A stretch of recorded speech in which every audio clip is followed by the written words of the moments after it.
নৃশংস অমানৱীয় বৰ্বৰ এটা শৰীৰ 9জন নৰপিশাচ উৰে নিশা পূৰণ আসুৰিক তৃপ্তি মোবাইলত বন্দী নৃশংসতাৰ চূড়ান্ত দৃশ্য ভাইৰেল ভিডিঅ'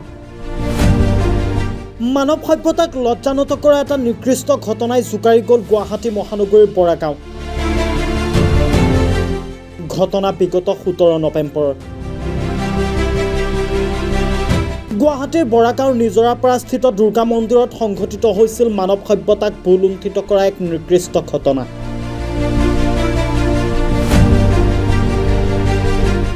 এগৰাকী মহিলাক উৰে নিশা দলবদ্ধভাৱে উপৰ্যুপৰি ধৰ্ষণ কৰিছিল 9গৰাকী পাষণ্ডই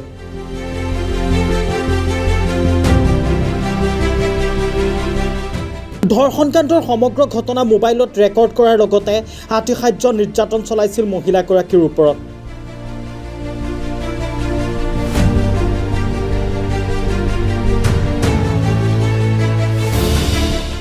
ঘটনা গাপ দিয়াৰো যত্ন কৰিছিল 9গৰাকীকৈ নৰপিশাচে ভাইৰেল কৰিছিল ধৰ্ষণকাণ্ডৰ সমগ্ৰ দৃশ্য ঘটনা অনুসৰি ৰাস চাবলৈ যোৱা এগৰাকী মহিলাক ফুচুলাই কিবা এটা খাবলৈ যাওঁ বুলি বৰাগাঁৱৰে এজন যুৱকে লৈ যায় নিজৰাপাৰা স্থিত দুৰ্গা মন্দিৰলৈ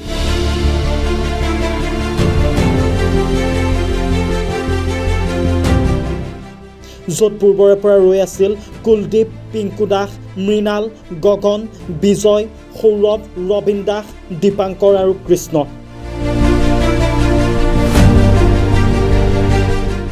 নপাষণ্ডই মিলি সংঘটিত কৰিছিল নৃশংস ঘটনা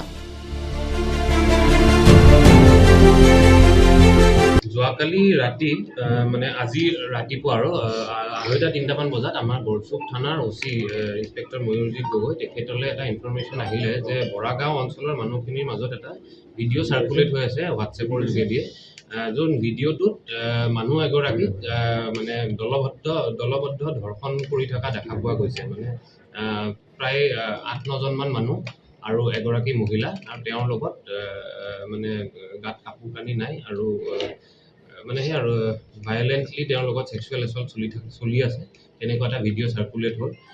আৰু সেইটো আমাৰ ওচিৰ হাতত আহি পৰিলে তেতিয়া ইমিডিয়েটলি আমাৰ গড়চুক থানাৰ টীমে ভিডিঅ'টো পাই তাত বহুতকেইজন ল'ৰাৰ মুখকেইখনো ওলাই আছিলে তেতিয়া ইমিডিয়েটলি আমাৰ টীম ৰাতি 3-3:30 বজাতে বৰাগাঁও অঞ্চললৈ গৈ পেলাই অলপমান এনকুৱাৰী আৰম্ভ কৰিলে আৰু আইডেণ্টিটি 2জনমান মানুহৰ ওলালে তেতিয়াই 2-3জন মানুহ ধৰিলে আৰু তাৰপিছত অপাৰেশ্যন চলাই গুৱাহাটীৰ বিভিন্ন ঠাইত মোষ্টলি জালুকবাৰী গড়চুক আৰু এজন মানুহ নুনমাটি এই 3টা জেগাৰ পৰা আমি ইতিমধ্যে 7জন মানুহ ধৰিবলৈ সক্ষম হৈছোঁ আৰু এই 7জন মানুহ সেই ঘটনাস্থলীত আছিলে আৰু প্ৰিলিমিনাৰী এনকুৱাৰীত যোনটো বস্তু আমি গম পাইছোঁ যে ঘটনাটো সংঘটিত হৈছিলে 17 নৱেম্বৰ সেই সময়ত ৰাস মহোৎসৱ চলি আছিলে আৰু এই গোটেইকেইটা ল'ৰা মানে ৰাস চাবলৈ আহিছিলে ওচৰতে থাকে বৰাগাঁও অঞ্চলৰে ল'ৰা তো তাহাঁতি ৰাস চাই থকাৰ সময়তে নিজৰাপাৰ বৰাগাঁও অঞ্চল ওচৰত আছে নিজৰাপাৰ বুলি জেগা এটা তাতে দুৰ্গা মন্দিৰ এটা আছে অলপ পাহাৰৰ ওপৰত দুৰ্গা মন্দিৰটোৰ ওচৰলৈ গৈছিলে কিছুমানে মদ খাবলৈ গৈছিলে কিছুমানে কিবা ড্ৰাগছ খাবলৈ যোৱা বুলি কৈছিলে আৰু লগতে এজন ল'ৰাই মহিলা এগৰাকীক লৈ আহিছিলে তালৈ আৰু গোটেইকেইজনে মিলি পেলাই মহিলাগৰাকীৰ লগত সেক্সুৱেল এছল্ট কৰিলে আৰু গেং ৰেপ কৰিলে আৰু লগতে এজনে ভিডিঅ' বনালে যোনটো ভিডিঅ' পিছত ভাইৰেল হৈছে আৰু ইতিমধ্যে আমাৰ হাতত আহি পৰিছে এই গোটেইখিনি যেতিয়া আমি পোৱা গ'লোঁ মানে 7জন মানুহৰ 100% ইনভলভমেণ্ট আমি দেখিছোঁ আৰু 2জনমান মানুহ আমি পাইছোঁ নাম তেওঁলোক পলাতক হৈ আছে আমি আমাৰ অপাৰেশ্যন এতিয়াও বৰ্তমান চলি আছে আৰু এই মানে যথেষ্টখিনি এভিডেন্স আমি পাইছোঁৱেই আৰু এটা কথা খালি ভিক্টিম যোনগৰাকী মহিলা তেওঁৰ আইডেণ্টিটিটো আমি এতিয়ালৈকে ধৰিব পৰা নাই সেইটো আমি চাই আছোঁ যেতিয়া আইডেণ্টিটিটো আমি পাম তেতিয়া আমি এটা কেছ ল'ম বা যদি আমি বিচাৰিও নাপাওঁ যিহেতু আমি ভিডিঅ'টো পায়ে গ'লোঁ আমি এটা নিজাববীয়াকৈ এটা গোচৰ ল'ম আৰু আমি ইনভেষ্টিগেশ্যন ইতিমধ্যে আৰম্ভ কৰিছোঁ আৰু ফাৰ্ডাৰ আমি ইনভেষ্টিগেশ্যন চলাই আছোঁ যাতে কেছটো প্ৰপাৰলি আমি বিল্ড কৰিব ল'ৰাকেইজন গোটেইকেইজন 18ৰ পৰা 22 বছৰ তেনেকুৱাৰ ভিতৰতে সবতছে সৰু ল'ৰাজন 18 বছৰ আৰু সবতছে ডাঙৰজন 23 বছৰ তেওঁৰ নামকেইটা হ'ল এজন হৈছে কুলদীপ নাথ এজন বিজয় ৰাভা,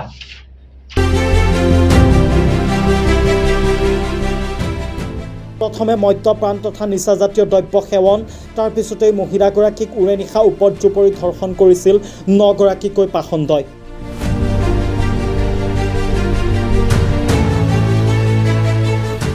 ঘটনাৰ সমগ্ৰ দৃশ্যাংশ ভাইৰেল হৈ পৰিছিল হোৱাটছআপে। খলকনি লাগিছিল বৰাগাঁৱত। তাৰ পিছতেই আৰক্ষীয়ে তদন্ত আৰম্ভ কৰিলে।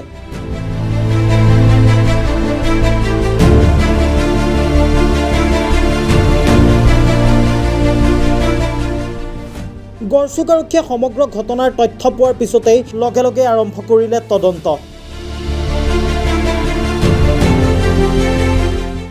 আৰক্ষীৰ তদন্তৰ পিছতেই গড়চুক আৰক্ষীয়ে 6 গৰাকীকৈ পাখণ্ডক আটক কৰিবলৈ সক্ষম হৈছে।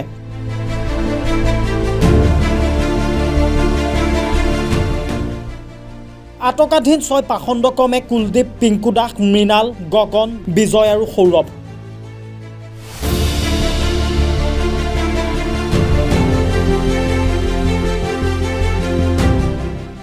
বৰ্তমানে পলাতক অৱস্থাত আছে ৰবীন দাস, দীপাংকৰ আৰু কৃষ্ণ।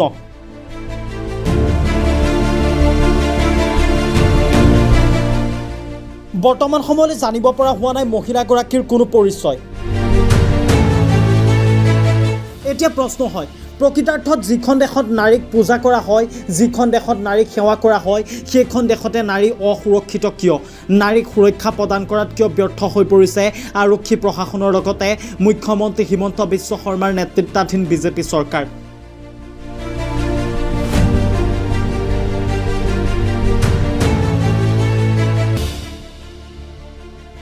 অন্য দেশসমূহত যিদৰে ধৰ্ষণকাৰীক উচিত শাস্তি দিয়া হয়, আমাৰ ৰাজ্য অসমতো মুখ্যমন্ত্ৰী হিমন্ত বিশ্ব শৰ্মাই নাৰী সুৰক্ষা দিয়াত সক্ষম হ'বনে?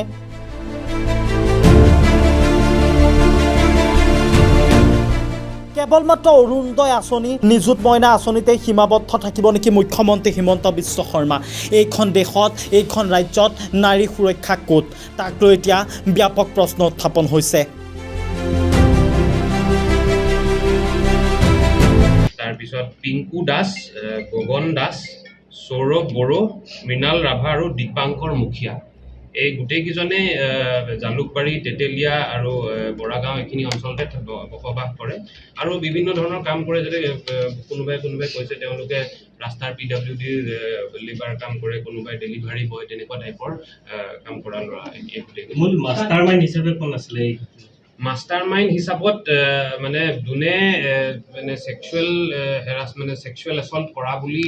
কৈছে, মানে যোনটো আমাৰ পেনিট্ৰেটিভ ছেক্সুৱেল এছল্ট যোনে কৰিছে, ছেক্সুৱেল ইণ্টাৰক'ৰ্চ যোনে কৰিছে, তাৰে 3জনৰ নাম আমি পাইছোঁ। তাৰে এজন আমাৰ হাতত আছে আৰু 2জন আমি আইডেণ্টিফাই কৰিছোঁ। আৰু বাকী যোনজনে ভিডিঅ' কৰিছিলে তেওঁকো আমি পাইছোঁ। আমি একজেক্টলি কোনে কি কৰিছিলে সেইটো এতিয়া ক'ব বিচৰা নাই, কিন্তু গোটেইখিনি ইনভলভমেণ্ট আৰু গোটেইখিনি এভিডেঞ্চ আমি অলৰেডি ইতিমধ্যেই পাইছোঁ। আৰু এইটোৰ লগত মানে আমি যেতিয়া গোচৰটো আমি ৰুজু কৰিম, তেতিয়া গেং ৰেপৰ ছেকশ্যনছো থাকিব আৰু IT এক্টৰ ছেকশ্যনো থাকিব, কাৰণ এইটো এটা অশালীন ভিডিঅ' এটা যিহেতু শ্বেয়াৰ কৰিছে। আৰু মই এই সংবাদ মাধ্যমৰ দ্বাৰা এইটোও জনাব বিচাৰিছোঁ যে কোনোবাই যদি এনেকুৱা ভিডিঅ' পাইছেও, ক'ৰবাৰ পৰা আহিও যদি কৰিছে, কোনেও যাতে ফাৰ্ডাৰ এইটো শ্বেয়াৰ নকৰে, কাৰণ এইটো এটা মহিলা এগৰাকীৰ প্ৰাইভেচিৰ কথা। সেইকাৰণে আমি কোনোবাই যদি পঠায়ো, কাৰণ এনেকুৱা ধৰণৰ ভিডিঅ' শ্বেয়াৰ কৰাটো এটা অপৰাধ আৰু কোনেও যাতে এইটো শ্বেয়াৰ নকৰে। বৰ্তমান আমি 2জনৰ নাম পাইছোঁ, কিন্তু ফাৰ্ডাৰ ইনভেষ্টিগেশ্যন আৰু যদি ওলায় তেতিয়া পিছত। তাৰে ভিতৰত এজনে এই ছোৱালীজনীক লৈ আহিছিলে, মানে এইটো অঞ্চলতে বৰাগাঁও, জালুকবাৰী এইটো অঞ্চলতে থকা বুলি আমি গম পাইছোঁ ইতিমধ্যে। আমি সেইকাৰণে লোকেলি অলপ এনকুৱাৰী কৰি আছোঁ। মহিলাগৰাকী এইখিনিতে থাকে, কিন্তু একজেক্টলি ক'ত থাকে নাজানো, কিন্তু মানুহে দেখা পাই থাকে আৰু মানে তেওঁলোকে মানে কনচেনচুৱেলি আহিছিলে, একেলগে ফুৰিব অহাৰ নিচিনাকৈ আহিছিলে। যিহেতু কৈছোঁ ৰাস চলি আছিলে, ৰাস চাম বুলি লগত লৈ আহিছিলে। আৰু যোনজন মানুহ তেখেতৰ ঘৰলৈকে লৈ আহিছিলে, তাৰপিছত ঘৰৰ পৰা গৈ পেলাই সেই লোকেশ্যনটোলৈ গৈছিলে, য'ত বাকী কেইজন ল'ৰাকো মাতি দিলে। তেতিয়া এই ঘটনাটো সংঘটিত হ'ল। মুছলমান সম্প্ৰদায়ৰ মহিলা বুলি জানিব পৰা গৈছিল, যি সময়ত ঘটনাটো সংঘটিত হৈছিল তেতিয়া কিন্তু কেন্দ্ৰীয় দেখিবলৈ পোৱা গৈছিল। হয় সেইটো বস্তু আমি ফাৰ্ডাৰ ইনভেষ্টিগেশ্যনতহে গম পাওঁ তেওঁ বিবাহিত মহিলা নে কি মহিলা সেন্দুৰটো আমিও দেখিছোঁ বাৰু ভিডিঅ'টোত কিন্তু সেইটো কাৰ মানে তেওঁ কাৰোবাৰ যদি হেৰি ৱাইফ হয় সেইটো আমি পিছতহে গম পাওঁ আৰু স্থানীয় ৰাইজে মত কৰিছে যে সেইসমূহ জেগাত খুবেই মদৰ আড্ডা ভাঙৰ আড্ডা এনেধৰণৰ খুব এটা পৰিস্থিতিটো ভাল নহয় বুলি অস্বস্তি পাইছে এটা মন্দিৰৰ প্ৰাংগণত ভাৰতীয় সহযোগিতা নামৰ কথা কৈছে বহু ব্যক্তি মন্তব্য কৰিছে এইটো কথা দিনতে যাবলৈ তেওঁলোকে ভয় লগা এটা পৰিৱেশ বুলি বুজি মন্তব্য পাইছে সেইটো আমি খবৰ পাইছোঁ আৰু যথেষ্ট সেইটো দূৰত মানে পাহাৰীয়া জেগা আৰু মন্দিৰটো আছে আমি এতিয়া গম পাইছোঁ বস্তুটো আমি জেনেৰেলি আমাৰ তেনেকুৱা যোনবিলাক অলপ আগতীয়া জেগা আছে চবতে আমাৰ অপাৰেশ্যন মাজে সময়ে চলি থকা যায় কিন্তু তাত গাড়ী চাড়ী যাব নোৱাৰে বা মানে সহজতে যোৱা নাযায় সেইকাৰণে এভৰিডে যোৱা নাযায় এইবিলাক জেগাত কিন্তু যেতিয়া আমি যেনেকৈ খবৰ পাওঁ তেনেকৈ আমাৰ একশ্যনটো লৈ থকা হয় আৰু যিহেতু এতিয়া কথাটো ওলাই পৰিছে আমি আৰু ইম্পৰ্টেঞ্চ দিম